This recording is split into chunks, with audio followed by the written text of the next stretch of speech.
Hello, my dear little friends. Today, I'll be using these fun little markers that I got from the Flying Tiger shop. Not my favorite assortment of colors, but I've been wanting some of these like patterned pens for a really long time because I never had some and they look really fun. These pens have been lying around unused for a long time, probably about a year at this point. The reason I haven't made a video about them yet is because I don't know what to do with them. But today is finally the day where I'm going to use them, even though I still don't really know what to do. But let's open them up and swatch them so you too can see why they're so fancy and cool. So each of these 4 markers is basically a triple threat. So you can see the colors and the pattern on the barrel. So they have this little wheel that's gonna draw the patterns. On this end, they have a brush-shaped felt tip, and in the middle, there's a fine liner too. So the colors are quite a bit darker and way more desaturated than the kind of colors I would usually pick out. But unfortunately, this is like the only set of these pattern markers that my store had. I don't know if they produced other colors, but this is what I got. I have seen other similar markers online on like Temu-esque websites, but because I never know what to do with them, I never actually ended up buying any. And then I found these in store and I was like, might as well. They were still decently cheap. I had a little thought and now I know exactly what I want to draw today. So first off, the main focus will be a bird girl because it's been a while since I've drawn a bird girl and I think they're really cute and really fun to draw. Sometimes I mess up the beaks, but I still think the beak is really cute. And I want this bird girl to be surrounded by cute little bird plushies. Kind of like knockoff Squishmallows. And those cute little bird plushies are going to wear cute little t-shirts. And those t-shirts will be printed with the pattern end of these markers. I think that is a solid idea. And they should be a little more interesting than just slapping the patterns into the background like I've definitely done in the past. Okay, for the line art, right? I do really want to use the colored fine tip that comes in these pens, but I'm not really sure how to do it, so I'm just gonna start by coloring in all the like thicker outlines, and then maybe I can use the colored fine liners for some of the details. But that means I need to plan the colors ahead of time, but even if I do that, I would be limited to only using the pink and purple to color stuff in, which obviously is also not ideal. So I'm really not sure how to go about this, but I'm just gonna continue with the black for now. Maybe I'm thinking I can use the colored fine liners to color in the eyes and details on the hair. But I also really want her to have dark hair, because I haven't drawn dark hair in a while. So we're just gonna have to see. You know, when it comes to like coily and kind of afro-textured hair, I have a method that I've been using for years to draw this kind of hair. And I like this kind of method because I like the way it looks. However, when I'm not filming videos, I tend to draw full body characters on a smaller scale instead of these large A4 portraits. And that method for drawing this type of hair, I think works well on the tiny little full bodies. But now that I'm using it on drawing a big portrait, I'm realizing it doesn't look that. Not quite sure why it works small but not big, but I definitely need to work on this and figure something out for next time.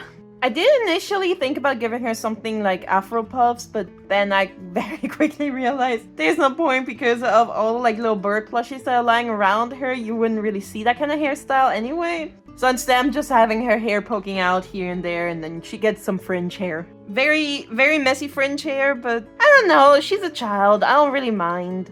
For the birds, I was also debating with myself for quite a while on whether or not to give them seams, because they are meant to be plushies and not like actual birds. And usually when I draw plushies, I do add seams everywhere. But for this picture in particular, I kind of feel like adding the seams might end up being a little too much. So I'm very unsure about it. I'm not gonna add seams for now, but I mean, I can always come back later. Even when everything is colored in, I can still add the seams if I feel like that would be the right choice. I did add some seams to the t-shirts though, just because the t-shirts look a little too plain.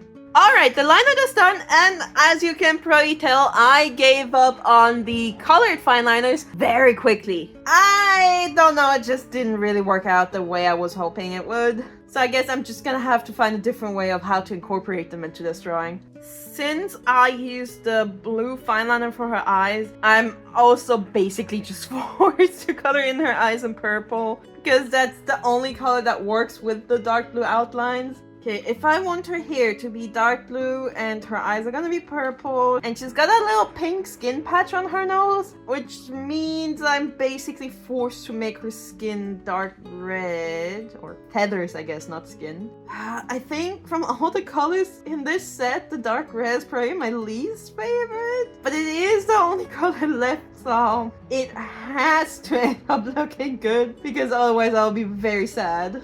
But on a positive note, using the black fine liner to do the details on her hair does mean that I can use the dark blue to color in her hair like I was hoping to do. I think dark blue hair is like really pretty, but also I think from the 4 colors that we have here, I think the dark blue would make the prettiest hair color. And then I'm also going to color in her in purple too, I think. I did already envision them in red, but I don't think that's gonna work out. And if her jewels are purple, that means her dress probably has to be pink. Which, I mean, there's nothing wrong with a pink dress. I do love me a baby pink dress. It's not really the colors how I envisioned them. At the same time, I do only have these 4 colors, so I don't know why I was envisioning anything else. That's kind of on me. I just feel like I've been drawing a lot of pink dresses lately, and I kind of wanted to switch it up just a little. But I guess here we are. This is what it is. The red feathers really don't look too bad. I think they worked out pretty well, especially with the dark hair. Red and blue are usually like really contrasting colors, but because they're both quite dark and desaturated, they harmonize a lot better than I expected, which I'm really happy about.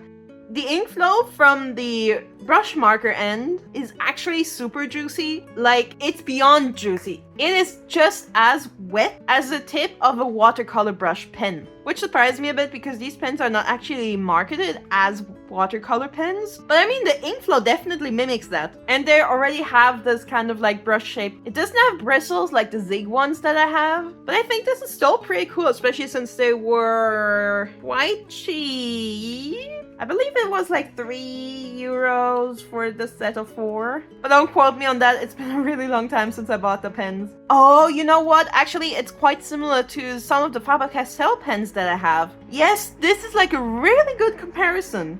Oh, now I would love to make a comparison video of both of them, because these could totally be dupes. However, the colors of these Flying Tiger pens and my Faber-Castell markers are like so different. I don't think that would be a fair comparison for either side.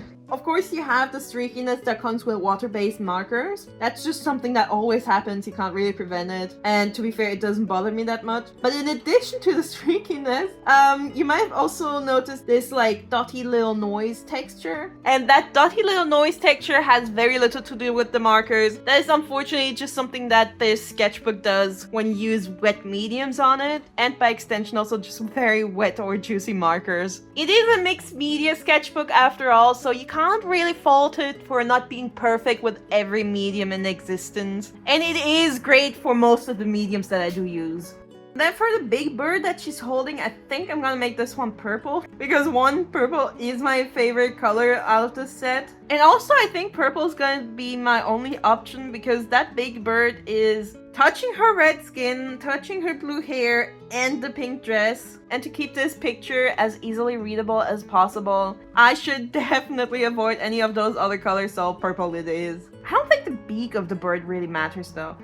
I really wanted to use the bows for the bird's t-shirt because as much as I love star imagery, I think the bows are like the cutest pattern. And then I messed up immediately because, oh my gosh, these roller pens are so much harder to aim than I would have ever thought. I did already struggle drawing a straight line when I did the swatches, but I figured if I really concentrate well, I will be able to make these pens roll where they're supposed to roll. But nope, not really. There is a lot of overlapping bows going on, and that is an issue that continues on all the other shirts and pattern pens. Also, I mean, these pens are super duper cheap, but the ink on the rollers is very inconsistent because sometimes these rollers are so wet that the little images they're supposed to stamp look almost smudged. And then sometimes the exact same pen ends up drawing really dry to the point where it's only at like half opacity or sometimes even just half the image is printed, which is super annoying. And here it is, my final masterpiece. Maybe masterpiece is a little much, but I'm happy with it. The color palette, even though it's not something that I would choose myself, still works really well all together, which I mean I would expect as much. It is like really dark though, isn't it? I love the purple, but the pink is fine, but like the red and the blue are just so dark. Also, the fact that I messed up the patterns does bother me a little, but I will not stress myself out about it. There's no way I can fix it, so I might as well just embrace it. Anyway, that's it. I hope you enjoyed my video, and I hope to see you again next time in my new video. Goodbye!